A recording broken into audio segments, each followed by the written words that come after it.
Tempo versus Patron? Well, I mean, I'm still not ruling out Mech Mage. So, Yeah. well, it's interesting. If like sometimes Mech Mage can just kind of spiral out of control before Patron Warrior can do anything. Although I would venture to say I think Patron Warrior is better in the matchup. To be honest. Yeah, it's if Patron Warrior draws his weapons and is able to handle the Flame Walkers in time, Yeah. and hopefully the Antonitis doesn't get played out with a bunch of cards. Oh, okay. So I just joined in and I see a Mogre the Ogre on the field. I'm Yep. gonna assume that came out of an unstable. Yeah. Turn 3 Mogre. Yeah, I'm gonna go ahead and assume that one wasn't innervated out. So it's kind of interesting. I wonder if he Sorcerer's Apprentice, Mana Worm, Frostbolt. That's really good tempo, and he's gonna go for it. Yeah, I mean sometimes you just have to play out your hand and just go for that shutout. We did see the Death Spite coming out, so Death Spite. If he wants to next turn, he could Patron, Coin, Whirlwind. Yeah. There's not a lot of AoE clear on the Tempo Mage side. Some of them do run the Flame Strike, but it's not in the hand of Uchiha Sasuke. It's another great portal. Oh man, yeah, that's just brutal. I mean, you got the Sludge Belcher to stop any possible, damage, or removal from your Mana Worm. We don't see any executes, so. Oh man, if you didn't get that Sludge Belcher out of that portal, like, imagine if Sasuke drew a terrible card and just had to pass. Darklaw would have a full board of patrons uncontested. I mean, he's still going to get a lot of patrons. We'll see if he wants to use a Whirlwind. Yeah, okay. Looks like everyone's going to get in here now. The Whirlwind comes down, and we have a full board of patrons versus a Slime and a slightly buffed Mana Worm. It's turn 6, and the Dr. Boom can't even be played. Even if it could be played, it might be more of a liability. It's not lethal, is it? Let's see. I think it might be 7. 6. Nah. 4, 5, 6, yeah. Oh, it is lethal. Oh my gosh, sap me. Sap J-Tonic, not seeing lethal, and that's the pressure. He was really screwed if he didn't get that, or if he didn't have that fireball. That's the pressure, and I wasn't able to see the beginning of the game, but I don't think that there was a Fire War Axe, was there? No. So no Fire War Axe to contest the Mana Worms and the Sorcerer's Apprentice. The Mogre the Ogre plus Sludge Belcher combination just was able to slow down the responses just enough to push for that lethal for a turn 5, or was that turn 6 lethal? Just absolutely ridiculous. Yeah, it's kind of got to feel bad as the Warrior, because that's a good matchup, and, it was simply Unstable Portal won in the game, straight up. Yeah. Because if he didn't Unstable Portal, like a Sludge Belcher, like, for crying out loud, he would have lost. That is Unstable East Portal at its maximum. Yeah, not to mention the Mogre from before. Yeah, so let's see if he draws his Wild Growths. If he is a true Esport champion, he will mulligan his whole hand and draw maybe a Wild Growth, maybe an Innervate, maybe even a Tharasane and slam him down on turn 2. So let's see what happens. Alright, now we got a little switch up here. Nice little change of pace for a Druid versus a Zoo. Oh, a Demon Zoo. Yep, I love both of these classes. I have both of them golden. Zoo is one of my favorite aggressive decks to play, and Druid is just my baby class. It was my first one that I fell in love with Hearthstone, so got a lot of love for both of these classes. I know this matchup back and forth. Yep. So the Voidwalker is actually a pretty big deal because you can't really deal with it. Just gonna keep whacking him for 1 damage over and over again. I always, I don't know, I always loved the whole nature thing. I thought all the cards looked really cool, and my first 2 golden legendaries I crafted were Ysera and then Cenarius. Yeah, Cenarius. I had only played Druid at the time. Nice. But this is a really good start for the Demon Zoo. Yeah, you got that egg. It demands a silence from the Druid. Druid's not going to innervate a Keeper of the Growth, so he's just going to keep hero powering. Looks like the esports ran out for him in this game, because he's sitting on just a bunch of fat hands that he can't really play for a while. We see the Zoo just pumping out the damage. He keeps the Abusive in his hand, though. Well, he's not pumping out the damage, he's actually pumping out the minions, setting up some damage. I was about to say, I wonder if he's uncomfortable enough to play Druid of the Claw, and I guess the answer is yes. Okay. Yep, there goes the innovated Druid of the Claw. And the Abusive Sergeant. Is there a clear of the Claw here? Maybe with a couple of lucky juggles. He's gonna get to pop his egg, too. Yep.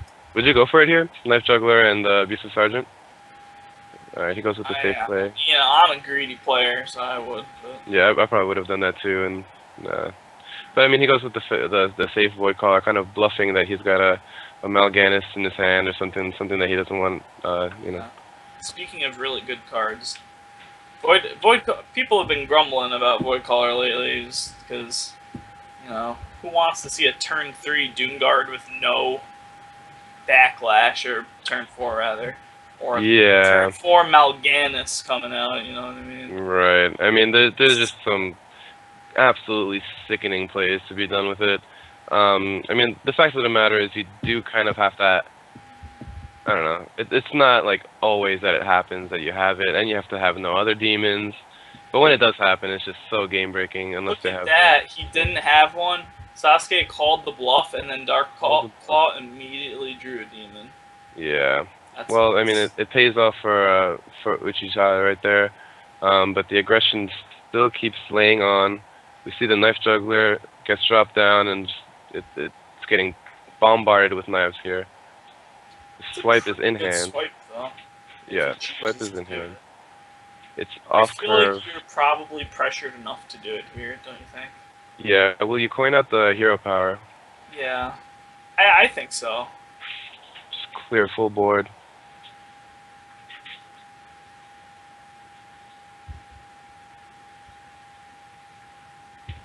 That's a good play for Sasuke.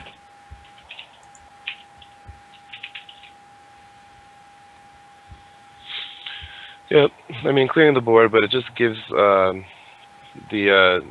momentum to the Warlock, I think. Clearing the board is not enough. Yeah. But, I mean, to be fair, there's a Tharsan that's being used. Although, I mean, Dark Claw is going to be able to, you know, Implosion. And as long as Implosion doesn't roll for 2... Well, esports, let's see. Yeah, alright. It's interesting that Dark Claw is a Swamp Ooze tech in his deck. I like that. Yeah, I've been actually throwing Ooze in a couple of my decks. Liboladin runs one. Actually, a large majority of my decks actually run Ooze, mostly just to get rid of the onslaught of Grims, and actually I've been seeing a lot of aggro paladin mirrors, so it actually does help a lot in mirror match or just against aggro paladin in general. Lots of aggro paladins, hunters, stuff like that. Yeah, and sometimes Harrison just is too slow to deal with the early weapon aggression. Right. Okay, so we're gonna see the Abusive come down, try to deal with the boom as efficiently as we can using the tokens. Slams on his own boom. Some people say the best counter to boom is boom himself. Yep. You see some boombots going crazy. There's a bunch of explosions. Yeah, some esports going on. I mean, he does have Sylvanas big game though, so that's a good answer for now. The problem is he's going to be leaving damage on the board.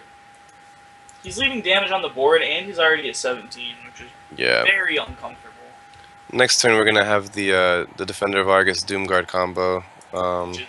Do a lot of damage. Yeah, it's kind of ridiculous. Oh, so he's actually going to go for draw.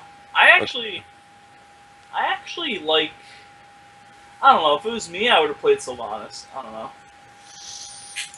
Sylvanas, it's just one of those cards that if you're not feeling great about your board position, you slam down Sylvanas and you just force your opponent to deal with it. You know, but if you get silenced, you're just so sad. So we do see the Argus and the Doomguard. An easy clear on the 5/5. That Dr. Boom is insane. That Dr. Boom, man. Such value.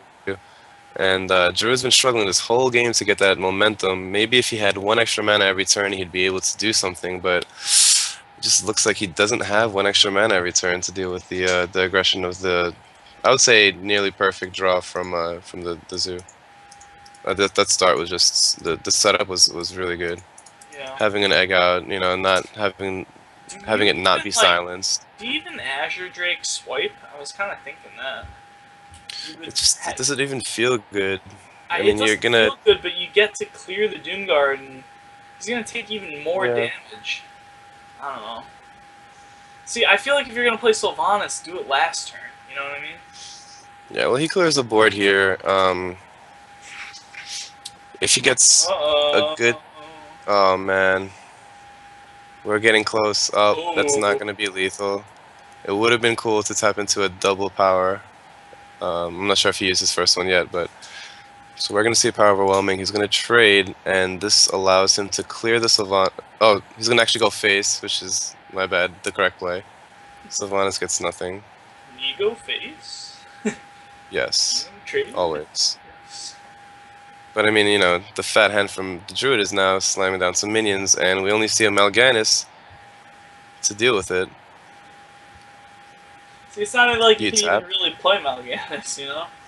Yeah, all of a sudden the Demon Zoo finds himself out of answers, and yep. Okay. We've officially hit the point where Druid has gotten bored. That's the turnaround. That's lethal by a mile. Yeah. How did that even happen? It happened, you know, 5 seconds ago. It was basically that. He managed to survive, you know. He didn't top deck the lethal that he needed. So that was a big problem. He needed top deck not Mal'Ganis at that time. He needed to have Mal'Ganis in hand when he had the Void Collar down. But you know, fortunate sequence of events. I retract my statement. That was not a perfect draw from the zoo. But you know, good old. See another 3-0. I don't know. We see a good old Savage Roar coming out, sealing the deal, and that's just a feels bad man all around. Even if it's perfect lethal, even if it's overkill, you get killed by those trees, man. It's not a good feels. Yeah, it's always nice to rip the perfect card off the top for Druid lethal too. It's a really good feeling. Oh, Hunter Mirror. Okay. It should be fun.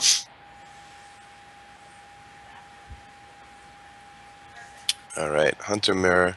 So we see the Chargers, often indicative of a Face Hunter variant. And the Handmaster on Sasuke's side, more of a mid-range hybrid style. In this matchup, would you say that the Face Hunter is favored? Come on, Brad. Come, give her a nudge. Man. So, yeah, so... No problem. We established a little bit of a Face Hunter versus mid-range / hybrid. And we got Battle of the Scientists here. Ooh, owl. Double owl in hand. Double owl, you gotta use a top-decked one. I'm a big fan of using top-decked answers. It just, you know, just to add a little insult to injury. You just love BMing, don't you? Yeah. I'm not a fan of BMing. I just like to get any possible advantage that I can, and if mannerisms can help me do it, then, you know, feel free to add me afterwards and flame me as much as you want. You know, I'll add the screenshots of my collection. And all right, so do you? Okay, you got to slam down the. Oh, it's not Huffer. That's like the worst one. It's not Huffer, man. Oh man, he's doing a bad job of rolling Huffer. Summon Huffer failed. Yeah. So everybody knows that you have a 33% chance of winning the game if you press Huffer, but, you know, what are you going to do? No trade. Okay. I mean, typically I like the Face Hunter to be favored in this matchup, just because the aggression, you know, if there's no Sludge Belchers on the mid-range Hunter side, no way to really stop it. Sometimes you just can't outrace them. We see the Unleash, but no Knife Juggler to go with it. Maybe he'll top deck it next time. Decision to play those two cards instead of Piloted Shredder. So he wants to he doesn't want to throw all his eggs in one basket versus a, I guess, supposed freezing trap. If your Shredder gets frozen, it's unplayable. So maybe he just wants to get out a little bit more diverse, aggression out. I guess it's fair that you can't assume that it's freezing trap nowadays. Yeah, I mean, almost every Explosive face trap. hunter is gonna run explosive, but Yeah. if you don't have that information, it's really hard to play around it. Here we see the pilot shredder go down in between the two tokens, and that's just excellent gameplay. That's what we LBYS want to see. proud. That's what we want to see. For those plebs that don't know, the shredder may drop a direwolf kappa or a flamesong totem to buff the other two, so that's why you always put it in the middle of two things.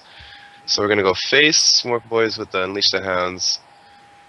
Now mid range can go a little smork itself. Yeah, mid range now has the tools to maybe even push out that damage. See a lot of kill commands on the field. We see, I mean, in the game, we see Dr. Boom for next turn if he has the time to play it. But Here's an the arcane thing, though. golem It's off the gonna top. take Sasuke 2 turns to win. Right. Can he live 2 turns? That's the Not really. Yeah, that's the whole thing. Not really. So that's why Dark Claw decided to go full face with those doggies.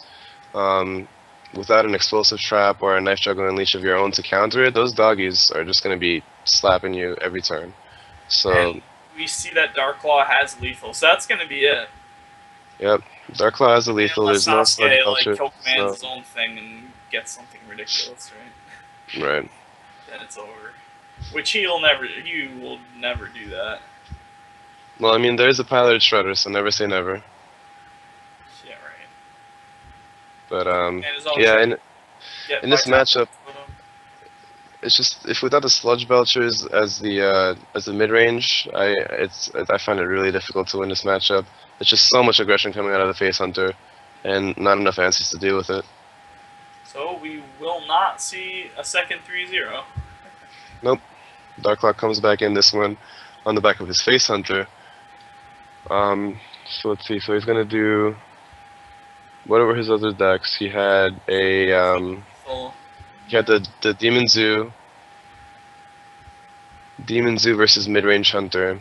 I think might be the next match. Let's see. yeah. And what was the other one? It was Patron Warrior, right? Yep. So Demon Zoo and a Patron Warrior against the mid-range hunter. Yep. So I'd say that the patron is favored against the mid-range. I think that's fair-ish. I mean, it's probably a pretty good matchup, right? Right. I mean, yeah, I guess Patron would probably have somewhat of an advantage. I mean, I guess it depends on how much pressure the hunter can put and whether the warrior can answer, you know? Yeah, and whether the patron just draws that double frothing whirlwind turn 5 kill, it's always just a possibility. You never know what's in that warrior's hand. Yeah, for sure. So he does go with the patron warrior, which I guess is a little bit more of a favored matchup against the mid-range than the zoo is. I don't know. I like to say zoo versus mid-range hunter is maybe 50-50. It's hard to give one advantage to one or the other. We already see a misplay, though. He didn't play Whirlwind on turn 1. Yeah, so I believe you were playing a game with Whirlwind. Cosine, Yeah. right, earlier, where you had to play the card that you drew. Yeah. And if you drew a whirlwind turn 1, you had to play it. Yeah. But so a hunter's mark on the armor smith, he really respects the armor smith. Does not want to gaining some ridiculous amounts of armor, because that is actually a giant win condition from the patron warrior. Just shutting out any possible way of having lethal by having 1 million health and RIP. So we're gonna see an eagle horn bow come down, take care of that cruel task. And here you see that the web spinners. I don't know. I'm not a big fan of web spinner. I don't like the inconsistency of it. I feel like it's more of a liability. Maybe he could have saved that, and next turn he could play web spinner, coin houndmaster. Right. Yeah. So having it as a beast to activate things like kill command, houndmaster, it's a good thing to have in your ace in the sleeve. But I don't know. For mid range, I love playing down that leopard gnome in the deck. A lot of people think that leopard gnome is purely aggressive, but it helps you establish sort of like a good footing in the beginning of the game, whereas web spinner doesn't give you that sort of yeah, threat. but web spinner also goes well with those with those decks that You know, Yeah, he those snake decks, trap a lot of the backs. mid-range hunters like to run double Houndmaster nowadays. Yeah, yeah. So, you know, Yeah. those. Yeah, I guess if you're running double Houndmasters, then Web Spinner's not that bad. We do see a Harrison come down on that bow. From Pretty, Sasuke's pretty point of good. view, Misha looks good, but, you know, we Hmm. see a death bite. We do see the Death Bite. And you gotta just kind of assume that Death Bite's in the hand. It's gonna come down, rain some sweet justice on that Misha. Hmm. The beast is pretty useless. Yeah, I'm not sure how he's gonna be able to get some value out of that one. Do you just slam the Lotheb here? Or do you, I guess you have to get rid of the 5-4. Yeah, but, you know, Sasuke is in a pretty terrible situation where he has no pressure as the hunter. Mm-hmm. Acolyte is a great draw. Mm-hmm. Let's pick up a couple more tools to use. Yep. But yeah, there's just nowhere near enough pressure from coming out from the hunter to be able to close out this game. With this Acolyte down, with all these world infects, it's no doubt in my mind that he's going to easily be able to pick up a lot of cards, a lot of combo pieces, and just be able to shut this game out pretty easily. Yeah, and that Acolyte is going to draw 3 cards, which is big. Mm-hmm. It's huge. A lot of people like to silence Acolytes when they see it coming out of the Warrior. It really stops their momentum, but you know, from a Patron Warrior, it's you don't really know what else to silence really. That's a freezing trap too, which Is is it? important to note. Okay. So it snipes the Like if snipes the Acolyte. that did snipe that, he could have sent Acolyte Yeah. back to his hand. Mm-hmm. Oh, and there's Tharsan. Oh man. Okay. So yeah, clearing out the 3-2 knife juggler is pretty important. Not putting down the Tharasan, or did he put it? Yeah, he definitely put it. Okay. Definitely put the Tharasan down. You got the combo pieces. You got to get those free whirlwinds, the cheap war song, the -1 mana inner rage. He still needs a charger though. Yeah. See, Oh, we this see the is beast like, come down. yeah, I mean, you might as well. This is the one point in the game where it might not backfire. I mean, you have to see it. We'll have to see if Dark We got the chooses whirlwind to executes. take it out. Yeah, A I think draw, another execute. got double execute. Yeah, a And then couple get more the out draws. too, yeah, look at that. So here's a question: does the 3-3 that drops from the beast does it get charged if you have a war song? Good question. I think so, but I'm not completely sure. Okay. And those are all the cards. Yep. Yep. That's all the cards. Even though we see a freezing trap, I don't know if he's going to be able to deny the Gnomish triggering that. Dr. Boom is going to get executed, I'm pretty sure. And it might be a liability. Let's see what Dark Claw can piece together here. What Sasuke needs is some really clutch Boombot snipes. Yeah, if the That's all. Boombots can snipe out the Warsong Commander, it might be able to bring him back in the game. But if not, Like, this might snipe be a the big patron problem. that's coming out, and oh god. I don't know. He's just gonna win. Yeah, it might be over now. Boombot could kill Frothing, but Yep.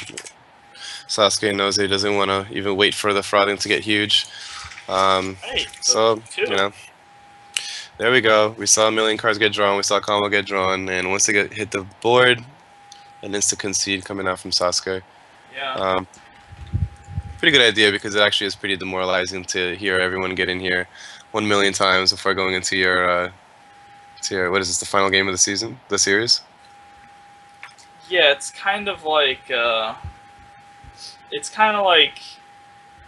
in golf when you're playing in a match play. Sometimes it's better to just concede a putt to a guy, just because you don't want to hear or to let him hear the satisfaction of like the ball hitting the back. Right, right. So it's kind of like that, you know. You don't want you feel really good when your combos are all going off. So you just kind of want to, just get it over with.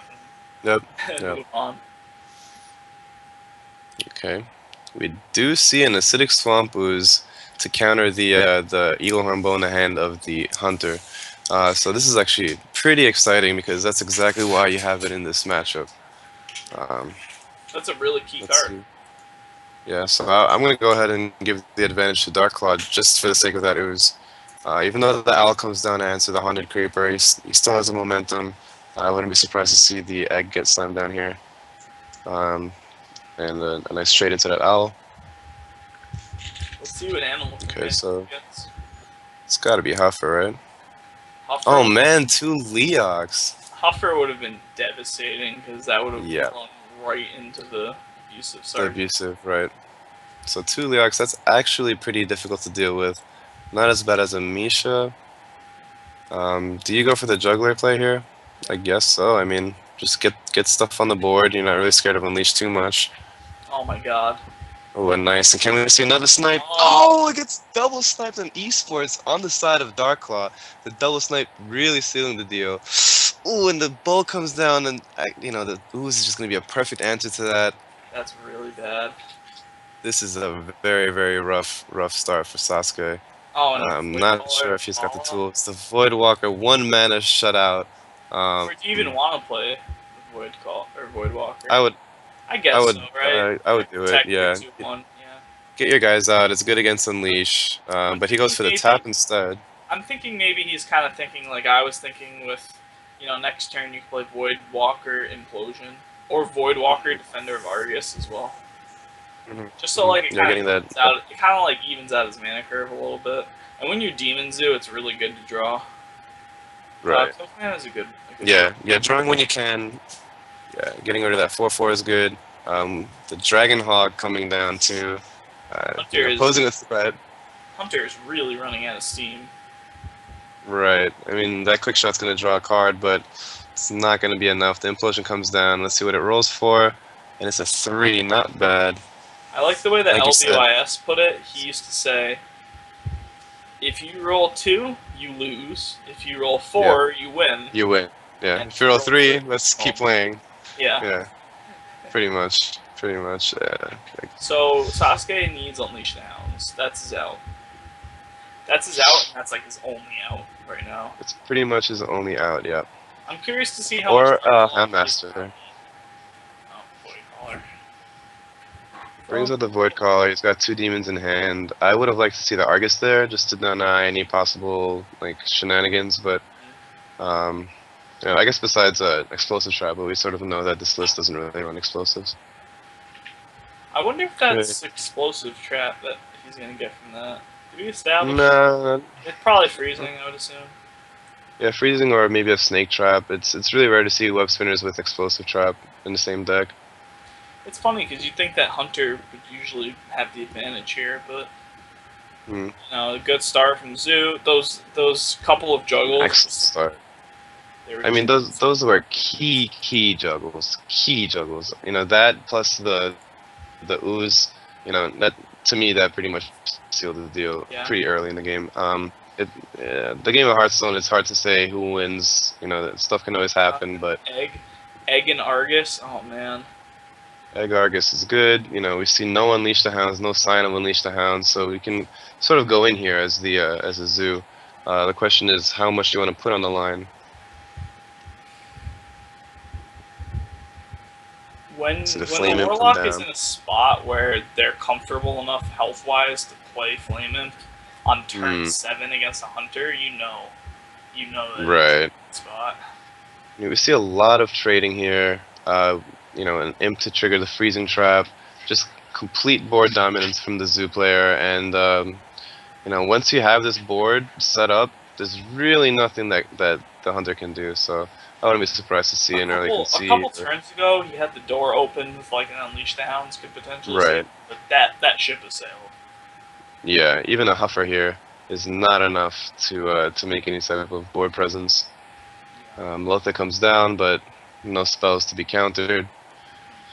It doesn't really matter what he draws here, but maybe you can tap for lethal. A Doomguard off the top, maybe. Still wouldn't be lethal. Oh no, still no. Yeah, I'd slam the other Argus here and just go nuts. Yeah.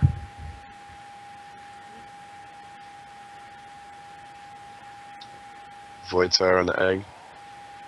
And the 2/1. Put on Argus too. And he's gonna taunt that up again. So, yeah. He's not really scared of any Top those. like Okay. top decks. Yeah. Wow. Haunted Creeper. Wow. Wow. Look at Yeah, Haunted that. Creeper top deck is Look at just that turnaround. that's exactly what you don't want to see. And that's exactly what you hope that the enemy hunter will top deck, right? There's so many times where you just want that hunter to top deck 0 damage. Like, please get that Haunted Creeper in your hand, please, please, please. Um, so yeah, we see the Zoo just taking a pretty dominant victory there in the third game. I mean, in the final game of the series. Yeah, and the Pretty reverse sweep. impressive. We really see the ooze paying off very, very well. Just in that one Eagle Horn bow swing was very powerful for a Yeah. basic card to do that much of a swing, OP. Well, it wasn't even just that. It was a lot of it was those that The one juggle play. juggles, Absolutely. yeah, Yeah. the egg. It's funny. I just turned on the stream and I'm Hmm. watching that exact play right now. Yeah, yeah, I'm watching it too. Oh my Man, goodness. Yeah, highlights. that was the play. That was like the play of the series right there. That's the esports. You got to think that that's a tilting play to see your. I mean, when you're seeing this in ladder, you sort of just like throw your hands up in the air and keep playing. But when you're in a tournament and you see that those juggles snipe you for clear board, it's pretty demoralizing. Yeah, he can't be feeling too good right now. You could tell, But like when he conceded the games early, like he conceded that. yeah, I mean, obviously he was gonna lose, but right. you just kind of tell how frustrated he was just by Hmm. how quickly he was ready to Right. push that So concede. we were saying that, or I was saying that maybe the early concede was to deny the satisfaction of the Patronal Warrior, but probably it's more of just a sign of Frustration. tilting. Yeah, a sign of tilting and frustration. Yeah. It was kind of interesting. I don't know. I was like I feel like that was a really fast series considering it was a 3-2. It was. Like It was. Those players both played very quickly. I love players that play quickly. Yeah, it's actually hard to cast that. This is actually my first time casting, and they were going faster than I uh, like lagging behind, talking about random, Yeah, yeah. uh, you know, people casting for like life coach, and he's sitting there for 90 minutes, You can trying to like figure out his turn. kind of like psych yourself out thinking about all the different possibilities. Right, right. And these players are like, nope, go, go, go, go, go. 1, 2, 3, 4. All right, done. Yeah. I mean, it's good to see that because that pretty much tells you that these guys are comfortable with their picks. They know their classes. They know, Yeah. and they don't have They to know really how sit to. there too much. Uh, Yeah, it's it is important to know, it's a when you should calculate, and when you should just go for it. yeah, it's a really nice feeling when you're comfortable enough with a class that you can just go really, really fast, and you know Hmm. exactly what you're doing. It's always Yeah. cool to see like when Dog does those streams where he plays like 4 games at Oh yeah, once, and he just man. every single It's move just in is his like blood. automatic for him. Yeah, yeah. It's in his blood. You see those players that's we had it. Our teammate Joe posted an article on what makes a pro player. Yeah. Dog is a pro player. Like, you look at that guy, he knows exactly everything was going on every single Yeah. match. Mhm. And he's a studied player. Yeah. He's one of my favorites. I've been looking up to him, for a while. His Ram Druid was one of my favorite decks back in the Wow. day. I was about to talk about that's like literally what got me into playing Hearthstone competitively was I saw Yeah, his Ramp Dog playing Druid that. deck. I saw a guy on his Ramp Druid deck that he bought to some tournament or something, and I was like, I have to play that deck. It's so cool. Yeah, And it was like the card that I really wanted to play was Ancient of War. I really loved that card. Still do. It's a great card. Well, wow. it's, it's a cool. Yeah, I mean, I remember seeing Dog hitting, and I think I subscribed to him right after he did it. It was back in the day. I think it's right when Max first came out. You had those zombie childs, and he was a big advocate of throwing those in there. Testing it out. And now you see zombie childs in a large majority of the control list just as an anti-aggro tool. Yeah, yeah. I used to run a wall druid that ran 2 zombie chows, I think it's a pretty cool card, especially if you're running like a really slow list. Okay. So we're settling out a little bit of the Strive wire right now. Just see some stuff. Cool. Yeah, so the final's gonna be what? Eversection versus Dark Claw. Oh man, Yep. that's really cool. That's going to be a very, very nice matchup.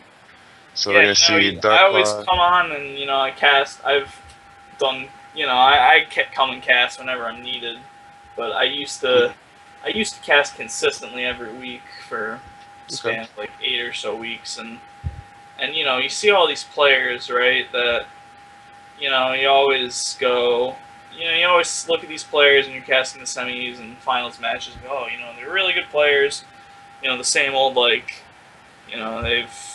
it's a really hard thing to do, which it is, and it's such a grind and blah blah blah. But it's really cool when you look at these two players and you can sit here and seriously say these are top players, like seriously legit players. Mm-hmm. I think it's really cool. I'm sitting here and I'm a fairly decent Hearthstone player, and I sit here and I can learn so much from these guys. They're really quite good. Mm-hmm. I mean, that Tempo Mage play that we saw out of Sasuke early on, that early aggression, you gotta put your hats off to that guy. Going all in, getting rewarded for it, getting that turn 6 kill. It's those types of mentalities that you really need to reward. The Eversection Rogue game that we saw, where he just like buckled down and went for it, that was pretty cool. Oh yeah. Yeah. He didn't. That was the first time he saw the Warlock deck, so he didn't even know definitively that it wasn't handlock, and he still just went for it, which is awesome. Yep. Sometimes you just gotta play your hand and hope for the best. Yeah, I love it. Looks like there's gonna be no druids coming in the finals. Nice. Wow, no druids. That's beautiful. No druids, but we are gonna see a priest in the finals. Yes. Very excited, and I'm excited to see that priest get put up against the zoo and see that acidic Swampu sit sadly in the hand as a pathetic 3/2, only to get Holy Nova away one day. We gotta play like some sad violin music or something. Yeah, right. When it comes around, you know he's gonna get it in his opening hand too, and it's just gonna sit there forever and ever and ever. We did not see all of the priest decks, so there is a possibility that there's a Blinktron in the priest deck. So we can't just make these jokes and assumptions. I think that's kind of a stretch. It's not impossible. Not impossible, but it's probably a stretch.